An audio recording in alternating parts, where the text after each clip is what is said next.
నాకు తెలుసు నువ్వు ఇక్కడి వరకు వస్తావని.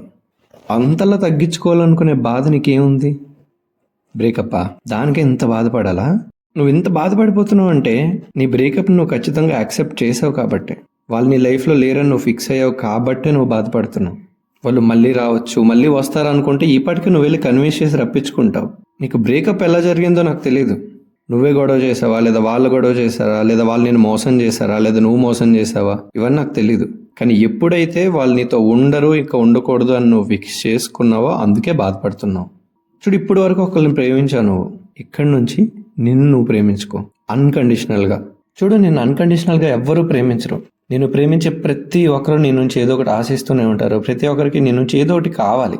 అలా ఏం అవసరం లేకుండా నిన్ను అన్కండిషనల్గా లవ్ చేసేది నువ్వు మాత్రమే. అర్థమవుతుందా? నీకంటూ జీవితం, నీకంటూ గోల్స్, నీకంటూ ఫ్యూచర్ ఏం లేదా?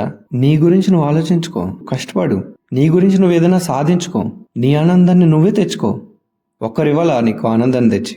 ఎవడే నా బాధను తగ్గిస్తా అని చెప్పి ఇక్కడ నీతులు చెప్తున్నాడని నువ్వు అనుకోవచ్చు. నీ బాధను ఎవ్వరూ తగ్గించలేరు. నీకు ఒక్కలా ఆనందం తెచ్చేయలేరు. నీ బాధను నువ్వే తగ్గించుకోవాలి. నువ్వే నీ ఆనందాన్ని తెచ్చుకోవాలి. నీకు నువ్వే సక్సెస్ అవ్వాలి. నీకు నువ్వే సెటిల్ అవ్వాలి. నీ తరపున నువ్వు మాత్రమే స్టాండ్ అవ్వాలి. అరే, నీ ఫీలింగ్ ఏంటో నాకు అర్థమవుతుంది. ఆ మనిషితోనే జీవితాంతం ఉండాలనుకున్నావు. నీ జీవితం మొత్తాన్ని షేర్ చేసుకోవాలనుకున్నావు. కష్టమైన సుఖమైన తనతోనే అనుకున్నావు. నేను అర్థం చేసుకోగలను. అదేవిధంగా వాళ్ళు అర్థం చేసుకుంటుంటే నువ్వు వాళ్ళతోనే ఉండేవాడిగా. సో ఒకరు నిన్ను అర్థం చేసుకోవాల్సిన పని లేదు, నువ్వు ఒకరిని అర్థం చేసుకోవాల్సిన పని అంతకన్నా లేదు. నీ లైఫ్ని సరైన రీతిలో నడిపించుకోవాల్సింది నువ్వే, వేరొకరు కాదు. నీ లైఫ్కి కోచ్ నువ్వే అవ్వాలి. అరే, వాళ్ళు విడిపోయారని అంత బాగా నమ్మావు, మూవ్ ఆన్ అవ్వడానికి ఎందుకు నువ్వు రెడీ అవ్వట్లేదు? ట్రై చేయరా ఫస్ట్. ముందుగా నువ్వు చేయాల్సింది ఏంటంటే, నీ దగ్గర వాళ్ళ ఫోటోలో ఆడియోలో ఏమైనా ఉంటే ఫస్ట్ రిమూవ్ చేసేసి, వాళ్ళతో కాంటాక్ట్స్ ఏమైనా ఉంటే కట్ చేసేసుకో. లేదా వాళ్ళకి రిలేటెడ్ ఏమైనా ఉంటే కట్ చేసేసుకో. మనుషులు అక్కర్లేదు నీకు. నువ్వు ఎవరికి ఏం చెప్పుకోవాల్సిన పని లేదు. నీకు నువ్వు చెప్పుకో. కావాలంటే అద్దం ముందుకు వెళ్ళి చెప్పుకో, పర్లేదు. అరే, నేను బ్యాడ్ ఫేజ్లో ఉన్నాను, నా బాధ ఎవడు వినేవాడు లేడని నువ్వు బాధపడక్కర్లేదు. ఎవరికి నీ బాధలు అక్కర్లేదు. మనం నవ్వుతున్నాం అంటే చుట్టూ ఏడ్చే వాళ్ళే ఉంటారు. మనం ఏడిస్తే చుట్టూ నవ్వే వాళ్ళే ఉంటారు. వాళ్ళందరి ముందు నువ్వు బాధపడుతున్నావు అని చూపించి వాళ్ళందరినీ హ్యాపీ చేయక్కర్లేదు. అర్థమవుతుందా? అందరితో కమ్యూనికేషన్ కట్ చేసుకో. నీతో నువ్వు టైం గడుపు. కొత్త హ్యాబిట్ స్టార్ట్ చేయి. కొత్త హాబీస్ స్టార్ట్ చేయి. అలా అని చెప్పి సిగరెట్లు తాగడం, మందు తాగడం గట్టా చేయకు, అక్కర్లేదు. మంచి హ్యాబిట్ స్టార్ట్ చేయొచ్చు. వర్కౌట్లు చేయి, మ్యూజిక్ విను, కథలు రాయు, సినిమాలు చూడు, లేదా నీ కెరియర్కి కావాల్సింది ఏదైనా చేయి. ఎట్ ది ఎండ్ నిన్ను నువ్వు బిజీ చేసుకో. అలా బిజీ చేసుకున్న క్రమంలో ఏదైనా రోజు ఫ్రీగా ఉంటే నీకే అనిపిస్తుంది, ఏంట్రా ఇవాళ ఇంత ఖాళీగా ఉన్నాను, నేనేం పని చేయట్లేదు అని చెప్పి. ఇప్పటివరకు అరే తురే అంటున్నానని చెప్పి అబ్బాయిలకనే అనుకోవద్దు, అమ్మాయిలు కూడా వర్తిస్తుంది ఇది. పాటలు పాడండి, డాన్సులు చేయండి, బొమ్మలు వేయండి, ఇంట్లో వాళ్ళతో టైం స్పెండ్ చేసుకోండి. మీ ఫ్యామిలీ కంటే ఎవరెక్కువ మీకు?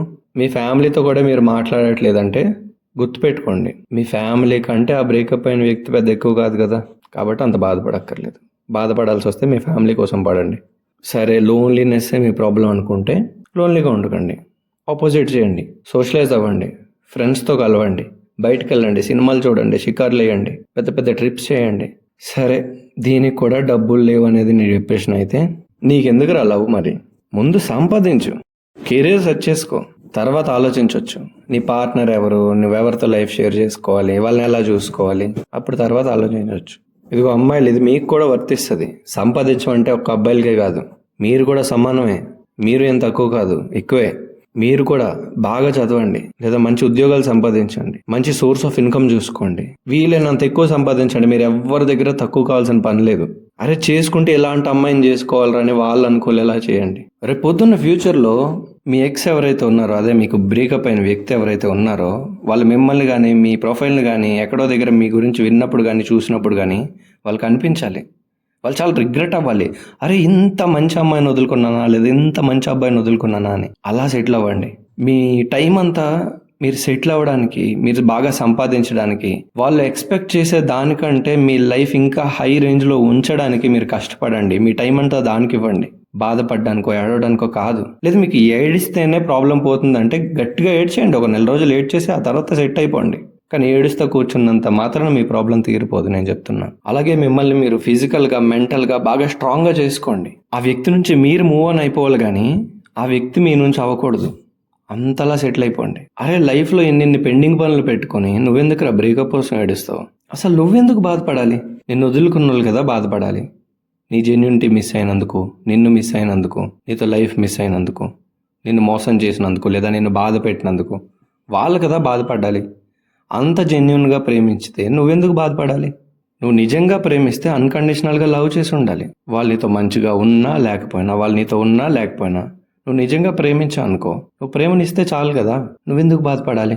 నువ్వు బాధపడుతున్నావు అంటే వాళ్ళ నుంచి నువ్వు ఇంకా ఎక్స్పెక్ట్ చేస్తున్నావు ఏదో. ఎక్స్పెక్టేషన్స్ వదిలేసి, ఎక్స్పెక్టేషన్సే డిసప్పాయింట్మెంట్స్ని ఇస్తాయి. సో ఒక్కరి వల్ల నువ్వు బాధపడే స్టేజ్కి వచ్చావంటే నువ్వు అన్కండిషనల్గా లవ్ చేయట్లేదు. సో ఇక్కడి నుంచి స్టార్ట్ చేయి అన్కండిషనల్గా లవ్ చేయడం. ఎవరినో కాదు, నిన్ను నువ్వు. నీకు ఇప్పుడు బ్రేకప్ అయింది అంటే నువ్వు బాధపడడం వల్ల, నిన్ను ఒకరు మోసం చేయడం వల్ల కదా. అంటే నువ్వు బాధపడడం నీకు కూడా ఇష్టం లేదనేగా. నిన్ను నువ్వు కొంచెం ఇష్టపడితేనే ఆ బాధను నువ్వు తీసుకోలేకపోయావు. అలాంటిది నిన్ను నువ్వు ఇంకా ఎక్కువ లవ్ చేసుకుంటే ఇంకెవ్వరు కూడా నిన్ను బాధ పెట్టలేరు. నీ లైఫ్లో నువ్వు ఎలా ఉంటే హ్యాపీగా ఉంటావో, ఏం చేస్తే హ్యాపీగా ఉంటావో నీకు తెలిస్తే నీకు నువ్వే అన్నీ చేసుకుంటావు. So love your self unconditionally. So ఇప్పుడు నేను చెప్పొచ్చేది ఏంటంటే, నిన్ను లవ్ చేసుకోవాలి కాబట్టి నీ పాత లవ్ స్టోరీ మొత్తం చెరిపేసి, వాళ్ళ నెంబర్లు ఉంటే డిలీట్ చేసి, బ్లాకులు గట్ట చేయక మళ్ళీ అన్బ్లాక్ చేసి నువ్వే చూసుకుంటూ ఉంటావు. నీకే టైం బి. కాబట్టి వాళ్ళ నెంబర్ని డిలీట్ చేసేసి, వాళ్ళకి రిలేటెడ్ ఫోటోలు ఉన్న, పాటలు ఉన్న, మీ ప్లేలిస్టులు కూడా మార్చేసుకోండి. కొత్త ప్లేసెస్కి వెళ్ళండి, కొత్త పాటలు వినండి, కొత్త మనుషుల్ని కలవండి, కొత్త పుస్తకాలు చదవండి, కొత్త ఫ్లేవర్లు ట్రై చేయండి. ఫర్ ఎగ్జాంపుల్, మీకు స్ట్రాబెరీ ఇష్టం అనుకోండి, చాక్లెట్ ట్రై చేయండి.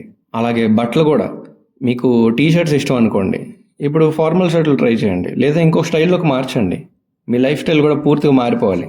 ఎందుకంటే ఇంతకు ముందు మీకు నచ్చినవన్నీ మీరు చేస్తున్నప్పుడు, మీరు పార్ట్నర్ అనుకున్న వ్యక్తి మీ పక్కనే ఉన్న ప్రతి మూమెంట్ మీరు మళ్ళీ ఇప్పుడు చేసినప్పుడు గుర్తు రాకూడదు. కాబట్టి కొత్త అలవాటు చేసుకోండి, కొత్త లైఫ్ స్టైల్ని మార్చుకోండి, మీకు మీరే కొత్తగా పరిచయం చేసుకోండి. నేను చెప్పిన ఏవి కూడా మీ ప్రాబ్లం సాల్వ్ చేయకపోతే మీకు ఉచిత సలహాలు ఇవ్వడానికి ఇక్కడే ఉంటాను. కామెంట్లోకి వచ్చేసేయండి, సరేనా?